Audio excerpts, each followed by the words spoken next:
Yan, so hello everyone, it's me again, Kuya Daniel. And sa totoo lang, no, may mga businesses naman ako. Kaya nga lang medyo nalugi.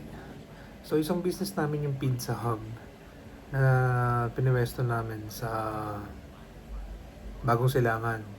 It so happen na yung market namin is hindi para sa kanila. So yung budget friendly na pizza na gusto nila, kumbaga sa amin 200 tapos may nagbebenta ng 100 doon. Pizza naman parehas, di ba? Ang problema kasi, sa kanila, okay lang naman ako kumain ng hindi quality foods. Okay? And then, meron naman din akong business na fishball. And, malungkot din naman ako na hindi siya nag-generate ng income. Mag-iisang taon na rin. Sayang yung cart namin. Naka ano pa naman yung e-bike.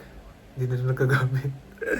Anyway, at yung fishball na business na to is napakagandang business sa Pilipinas.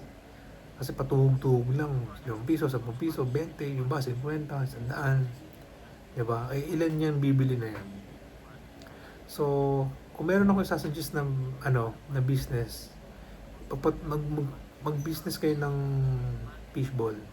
Yun lang talaga ang kalaban nyo, yung tao na magbebenta, kailangan masipag. And kalaban nyo rito, ang kalaban nyo rin dito is yung consistency ng sauce ng gagawin nyo.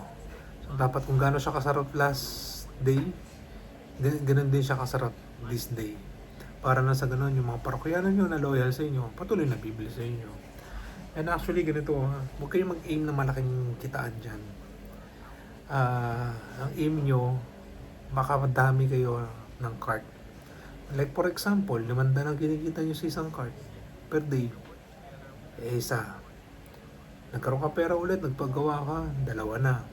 1,000. Ilang beses sa isang buwan yan? 26. Pwede ba? 26,000. Nagtayo ko ulit. Magkano na? O basta bahala na kayo. Kung nakaapat na kayo, hindi 52,000 na yun. So, dagdag lang ng dagdag hanggat kaya ng pwesto nyo at depende rin sa dami ng taong makukuha nyo. Okay? So ako,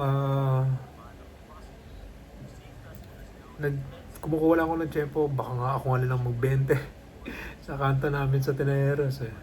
Anyway, yun lang share ko sa inyo, no? At marami nang kumita dyan. Tsatsagain mo lang talaga.